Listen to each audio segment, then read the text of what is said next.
बच्चों, I am Rashmi your maths teacher. Guys please channel को like share subscribe करना ना भूलें अगर आपको वीडियो पसंद आ रहा है। तो हम यहाँ मिसलेनियस एक्सरसाइज का क्वेश्चन नंबर 18 देखते हैं।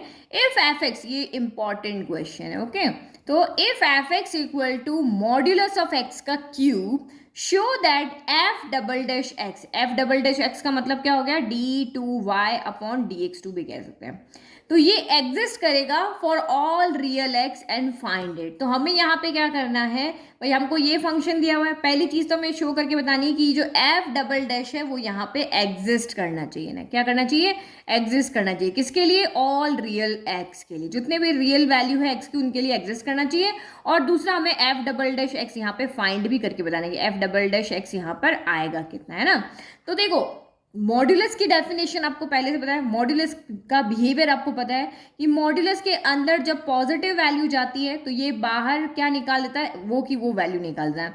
लेकिन मॉड्यूलस के अंदर जब नेगेटिव वैल्यू जाती है तो ये उसको पॉजिटिव बनाने के लिए एक साइन और देता है। ये हम 11th क्लास से पढ़ते आ रहे हैं, हमने 10th क्लास में भी ये चीज़ देखी थी।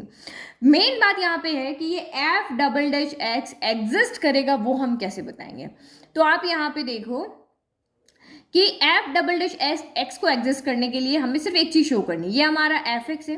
अगर हम यहाँ पे ये शो करके बता दें कि एफ डैश एक्स हमारा यहाँ पर एग्जिस्ट कर रहा है, तो जो यहाँ पे एग्जिस्ट कर रहा है, क्योंकि इसका हमने क्या किया, डिफ्रेंशिएशन किया तब ये आया, तो ये अगर एग्जिस्ट कर रहा है तो इसका डबल डैश एक्स जो है यानी double time second order derivative जो है वो एग्जिस्ट करेगा ही करेगा। क्योंकि ये एग्जिस्ट कर रहा है तो ये तो एग्जिस्ट करेगा ही करेगा। तो हमें सिर्फ यहाँ पे ये शो करके दिखाना है कि एफ डैश एक्स यहाँ पर एग्जिस्ट होना चाहिए, है ना। क्योंकि अगर यहाँ पे ये, अगर आपका जैसे 2 का स्किप चल रहा है, तो अगर हमने 2-3 नंबर दे 2 4 6 8 दे दिया ना, तो ये 2 के मल्टीपल के नंबर लिख रहे हैं, तो ये 2 से डिवाइड होगा, 2 से डिवाइड होगा। तो अगर ये एक पैटर्न को लेकर के चल रहे हैं तो बाकी सारे आगे के नंबर पे 2 से डिवाइड होंगे ही होंगे। तो सेम यहाँ पे भी ऐसा है, ये एक फंक्शन हमें दिया हुआ है, अगर इसका फर्स्ट ऑर्डर डेरिवेटिव अगर एग्जिस्ट कर रहा है तो सेकेंड ऑर्डर डेरिवेटिव एग्जिस्ट करेगा ही करेगा। इसको एग्जिस्ट करने के लिए हमें सिर्फ ये शो करना पड़ेगा कि ये एग्जिस्ट कर रहा है या नहीं कर रहा है। तो पहले आप यहाँ पे देखो, तो ये हमारी मॉड्यूलस एक्स की डेफिनेशन होती है, उसका बिहेवियर होता है कि इस एक्स के अंदर जब भी आप एक्स से बड़ी वैल्यू या जीरो भी रखोगे तो हमें आगे जो हमने इनपुट डाला है वो का वो आउटपुट आ जाएगा। लेकिन जैसे ही हमने इसके अंदर नेगेटिव वैल्यू रखी तो अब ये फंक्शन काम करेगा और अब ये बाहर नेगेटिव वैल्यू को पॉजिटिव बनाने के लिए एक माइनस देगा। लाइक अगर एक्स इक्वल टू -1 है तो माइनस माइनस प्लस का 1 यहाँ पे बाहर आएगा इस माइनस की वजह से। अगर यहाँ पे हम क्या वैल्यू एक्स की -1 है, -2 है, -3 वैल्यू है, तो इसको प्लस बनाने के लिए ये एक माइनस और देगा, ठीक है। तो यहाँ पे हमारा मॉड्यूलस एक्स का क्या है, क्यूब है। तो यहाँ पे फंक्शन किस तरह से डिफाइन होगा, देखो f x equal to modulus x का क्यूब हो गया। तो क्यूब हो गया तो क्या हो गया, पॉजिटिव वैल्यू डालेंगे तो एक्स क्यूब मिलेगा, नेगेटिव वैल्यू डालेंगे माइनस मिलेगा। भाई ऑड की पावर, ये पावर आपकी कौन सी है, ऑड है ना, तो ऑड से तो प्लस हमेशा प्लस ही निकलेगा और माइनस हमेशा माइनस ही निकलेगा। -1 का क्यूब क्या होगा, -1, -2 का क्यूब क्या होगा, -8 होगा। क्योंकि माइनस की पावर जब आपकी यहाँ पे ऑड होती है ना, 1 हो, 3 हो, 5 हो, तो हमेशा नेगेटिव साइन तो आएगा ही आएगा। तो यहाँ पे आपका क्या हो गया, अगर मैं यहाँ पे x is greater than equal to 0 में से कोई भी वैल्यू रखती हूँ तो मॉड्यूलस x का क्यूब क्या देगा, मुझे x क्यूब देगा। और अगर मैं लेस देन 0 रखती हूँ तो ये मुझे माइनस का x क्यूब देगा, है ना। -1 रखा तो -1 का यहाँ पे क्या मिलेगा, -1 का क्यूब मिलेगा। -2 रखेंगे तो माइनस का 8 मिलेगा, इस तरह से, ठीक है। तो अब यहाँ पे कैसे शो करें कि ये एग्जिस्ट करेगा कि नहीं, तो आप यहाँ पे देखो, हम मॉड्यूलस एक्स का ग्राफ देखते हैं ना, ये यहाँ पे, क्योंकि हमें डिफरेंशिएशन को एग्जिस्ट करना है। डबल डैश का मतलब क्या हुआ, डिफरेंशिएशन एग्जिस्ट करना चाहिए।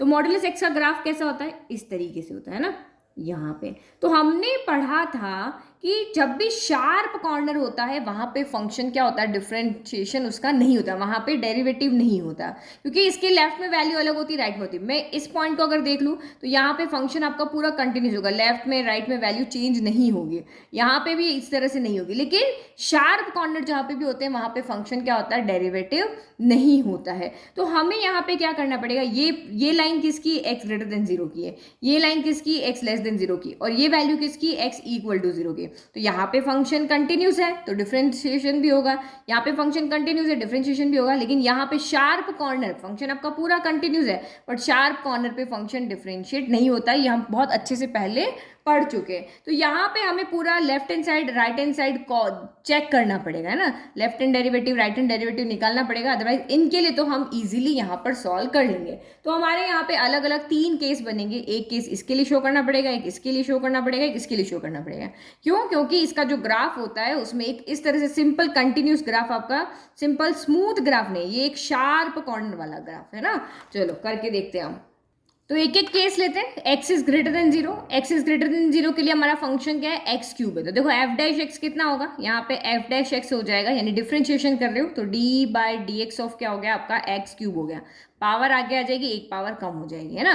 तो f डैश x हमने ये निकाल लिया। अब आपको दिखाना है कि ये भाई एग्जिस्ट कर रहा है। तो ये एग्जिस्ट कैसे करेगा, ये कौन सा फंक्शन है, ये एक पॉलिनोमियल फंक्शन है, और एक पॉलिनोमियल फंक्शन हमेशा क्या होता है, कॉन्टिन्यूस भी होता है और डिफरेंशिएबल भी होता है। तो बस ये हमारा डायरेक्ट स्टेटमेंट हो गया, फंक्शन को देख करके हमने यहाँ पर लिख दिया। तो आप यहाँ पे क्या हो रहा है, हमारा फंक्शन क्या हो रहा है, ब्रेक हो रहा है, इसलिए हमें इस पॉइंट पे दिखाना पड़ेगा, अदरवाइज यहाँ पे ग्रेटर देन 0 पे और इस पे कंटिन्यू स्ट्रेट लाइन है, ब्रेक कहीं पे नहीं हो रहा फंक्शन, इसीलिए यहाँ पे इतना हमें करने की जरूरत नहीं है। सीधा हम लिख देंगे पॉलिनोमियल फंक्शन है, तो f डैश x आपका कॉन्टिन्यूस भी होगा और डिफरेंशिएबल भी होगा।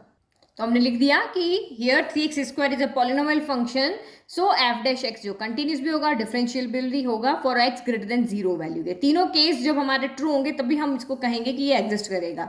फिर x is less than 0 value के लिए भी सेम रहेगा, f(x) माइनस का x क्यूब है, f डैश x क्या हो जाएगा, minus d by D x of x cube, same ऊपर जैसा, माइनस का 3x² आ रहा है। अब ये भी एक पॉलिनोमियल फंक्शन है, चाहे माइनस लग गया है तो पॉलिनोमियल फंक्शन है ना, तो ये भी आपका यहाँ पे क्या होगा कि एक पॉलिनोमियल फंक्शन है, तो ये f डैश x जो है वो कॉन्टिन्यूस एंड डिफरेंशियल होगा फॉर x लेस देन 0। ये हम क्लास 11 में प्रूव कर चुके हैं कि सारे पॉलिनोमियल फंक्शन कॉन्टिन्यूस होते हैं ना, तो कॉन्टिन्यूस हो गया और ये डिफरेंशिएबल भी यहाँ पर होगा। अब मेन हमें यहाँ पे किसके लिए चेक करना है, एट x इक्वल टू 0 के लिए ना, x इक्वल टू 0 के लिए हमें यहाँ पर LHD left hand derivative equal to right hand derivative निकालना पड़ेगा, क्योंकि मैंने आपको पहले भी बताया है इससे पहले वाले चैप्टर में कि जहाँ पे फंक्शन ब्रेक होता है वहाँ पे हमें डेरिवेटिव चेक करना पड़ता है ना। चलो करते हैं। तो सबसे पहले हम लेफ्ट हैंड डेरिवेटिव निकालते हैं। तो लेफ्ट हैंड डेरिवेटिव के लिए भी limit x tending to 0 minus f dash x। अब यहाँ पे देखो फंक्शन, देखो ग्रेटर देन 0 के लिए ये फंक्शन था, लेस देन 0 के लिए ये फंक्शन है। अब लेफ्ट हैंड डेरिवेटिव मतलब x इक्वल टू 0 कहाँ है, यहाँ पर है ना, तो x इक्वल टू 0 से थोड़ा सा इधर, तो यहाँ पे इस लाइन पे आप समझना, हमें फंक्शन इसमें से कौन सा लेना है वो देखना पड़ेगा। ये हमारा x इक्वल टू 0 हो गया, ये हमारा लेफ्ट हैंड साइड हो गया, ये हमारा राइट हैंड साइड हो गया। तो x लेस देन 0 के लिए लेफ्ट हैंड साइड तो इस तरफ ही होगी, तो x लेस देन 0 के लिए हमारा फंक्शन क्या, ये वाला, तो LHD के लिए ये आएगा। x ग्रेटर देन 0 के लिए कौन सा फंक्शन है हमारा, ये वाला, तो यहाँ पे जो फंक्शन आएगा वो कौन सा आएगा, f(x) equal to x cube आएगा, और इसके लिए क्या आएगा, f(x) इक्वल टू माइनस का x क्यूब। तो लेफ्ट हैंड साइड मतलब 0 से लेफ्ट में जाना, राइट हैंड साइड मतलब 0 से राइट में जाना। तो लेफ्ट में जाएंगे तब नेगेटिव आएगा, राइट में जाएंगे तब पॉजिटिव आएगा, है ना। ये हमने फंक्शन अभी देख लिया कि LHD के लिए जो आपका यहाँ पर इसके लिए जो आपका फंक्शन है वो क्या है, f(x) इक्वल टू माइनस का कौन सा फंक्शन है, ये वाला, माइनस का 3x²। हम यहाँ पे f डैश x देख रहे हैं, क्या देख रहे हैं हम, क्योंकि इसको हम एग्जिस्ट कर रहा है कि नहीं कर रहा वो दिखा रहे हैं, f(x) नहीं देख रहे हैं, तो ये फंक्शन आपका यहाँ पर ये वाला हो जाएगा। तो भाई x standing to 0 f dash x हो गया, फिर लिमिट h स्टैंडिंग टू 0, ये हमारा फॉर्मूला था f(x) minus f of 0 x minus 0। अब हम 0 से लेफ्ट में जा रहे तो 0 में से कुछ छोटा सा h जो होगा उसको सब्ट्रैक्ट करेंगे, तो वो छोटा सा h क्या होता है, टेंडिंग 0 करते हैं हम कि h जो है वो 0 के बराबर है, तो f of 0 minus h minus f0, और ये जहाँ जहाँ भी आपको x दिख रहा है वहाँ पे 0 माइनस h हमने यहाँ पे रख दिया, ठीक है। अब आप यहाँ पे क्या करोगे, अब फंक्शन कौन सा है, तो ये वाला फंक्शन है, इसमें 0 माइनस h रखेंगे, तो माइनस का 3 0 माइनस h का स्क्वायर, इसमें f0 तो 0 रखोगे तो ये तो पूरा क्या हो जाएगा, 0 हो जाएगा, और ये तो आपका 0 से 0 तो कैंसिल हो गया, माइनस का h हो गया। तो ये आपका कितना हो गया, अब इसको सॉल्व कर लेते हैं, लिमिट अभी हमने पुट की नहीं की है, तो limit h standing to 0 minus ये माइनस का 3 माइनस h का स्क्वायर क्या होगा, h² हो जाएगा, और नीचे माइनस h, तो माइनस से माइनस कैंसिल, एक h से एक h कैंसिल हो गया, बचा कितना 3h बचा, 3 बाहर ले लो, limit h standing to 0 minus h बचा, तो h किसको स्टैंड करा, 0 को, तो ये कितना हो गया आपका 0 इंटू 3, यानी कि आपका LHD कितना आ रहा है, 0 आ रहा है। अब सेम हम यहाँ पे RHD कैलकुलेट, तो राइट हैंड साइड के लिए बस इतना सा डिफरेंट है कि फंक्शन कौन सा होगा, आपका ये वाला फंक्शन होगा f dash x equal to 3x²। तो यहाँ 0 माइनस h था, अब 0 से इधर चलना है तो थोड़ा सा यहाँ पे कुछ हम ऐड करेंगे, तो यहाँ 0 प्लस h आएगा, यहाँ 0 माइनस h आएगा। तो same right hand side limit को भी एज इट इज हमने सॉल्व कर दिया, वही 0 प्लस कर दिया, वही same 0 plus H, 0 minus H की जगह यहाँ पे 0 प्लस एच कर लिया, माइनस F0। ये सारा कुछ आपको आता है, अगर भूल गए हो तो आप पीछे चैप्टर आप रिवाइज कर लेना। Left hand derivative, right hand derivative हम यहाँ पे कैसे निकालते हैं ना, तो ये हमने पढ़ा है ना, यहाँ पे इसी चैप्टर में पढ़ा है, तो ये हमने यहाँ कर लिया। फिर आपने 0 प्लस एच, तो फंक्शन हमारा कौन सा आएगा, ये वाला, तो इसमें एक्स की जगह पे हमने क्या रखा, 0 प्लस एच यहाँ पे रख दिया, तो ये 0 प्लस एच का होल स्क्वायर हो गया। फिर हमने इसको सॉल्व किया तो ये एच स्क्वायर आया, ये 0 हट गया यहाँ से, तो 3h स्क्वायर अपॉन एच है, एक एच कैंसिल हो गया, ये 3h हो गया, तो limit h standing to 0 h, तो ये क्या हो गया, h स्टैंडिंग टू 0, तो मतलब ये वैल्यू क्या हो गई आपकी 0, h की जगह हम 0 रखेंगे, सॉल्व किया 0। तो आपने यहाँ पे क्या देखा कि लेफ्ट हैंड डेरिवेटिव और राइट हैंड डेरिवेटिव हमारे दोनों क्या आ रहे हैं, इक्वल आ रहे हैं। ये लेफ्ट हैंड डेरिवेटिव और ये राइट हैंड डेरिवेटिव दोनों क्या आ रहे हैं, इक्वल आ रहे हैं। तो इसका मतलब ये शार्प कॉर्नर है, यहाँ पे भी आपका फंक्शन यहाँ पे क्या है, डिफरेंशिएबल है। तो हमने यहाँ पे शो कर दिया कि ग्रेटर देन 0 के लिए भी फंक्शन डिफरेंशिएबल है, लेस देन 0 के लिए भी है, और x इक्वल टू 0 के लिए भी आपका फंक्शन डिफरेंशिएबल है। तो इसका मतलब f डैश x आपका डिफरेंशिएबल है, तो इसका मतलब f डबल डैश x तो होगा ही होगा, और हमें वो f double dash x find भी करना। अब देखो यहाँ पे मैंने f डैश x लिखा है, बट हम यहाँ पे जो फंक्शन लिया है वो लिखा है मैंने, अदरवाइज यहाँ पे फॉर्मूले के अकॉर्डिंग आपका fx ही आना चाहिए, क्योंकि फॉर्मूले में हमारा fx ही आता है, बट हम यहाँ इसको एग्जिस्ट करना दिखा रहे हैं ना, इसलिए मैंने यहाँ पे ये लिखा है। ठीक है, तो मैंने यहाँ पे लिख दिया from first second and third f dash x is differentiable है for all real value of x, so f double x भी डिफरेंशिएबल होगा और एग्जिस्ट करेगा for all real value of x। अब हमें f डबल डैश x भी find करना है, तो f डैश x मैंने लिख दिया, x is greater than equal to 0 के लिए ये था, ये हमने यहाँ से लिखा, ये रहा, ग्रेटर देन इक्वल टू 0 के लिए ये था, और लेस देन इक्वल टू 0 के लिए हमारा ये था। तो इसी के अकॉर्डिंग हम देखते हैं f डबल डैश x कितना होगा, तो बस इसी का फिर से डिफरेंशिएशन करो, तो 3x स्क्वायर का d बाई डी एक्स करोगे कितना आएगा, ये 2 आ गया जाएगा, तो 3 2 जा 6, एक पावर कम 6x हो गया, तो x is greater than equal to 0 के लिए, और ये कितना हो जाएगा 3 2 जा, तो ये माइनस का 6x हो जाएगा, x इज लेस देन 0 के लिए। ठीक है, तो ये हमारा यहाँ पे आंसर हो गया हमारा। ये अब तो हमें ये एडजस्ट करके दिखाना था, और एक हमारा f डबल डैश x क्या होगा वो दिखाना, तो माइनस का 6x होगा for all x is greater, हाँ for all x is less than 0 के लिए। ठीक है, तो ये हमारा आंसर हो गया। चलो, आई होप आपको क्वेश्चन थोड़ा सा लेंदी हो गया, बट आपको अच्छे समझ में आया, क्योंकि ये इंपॉर्टेंट क्वेश्चन है, समझना जरूरी था। Thank you. नोट्स के लिंक डिस्क्रिप्शन में।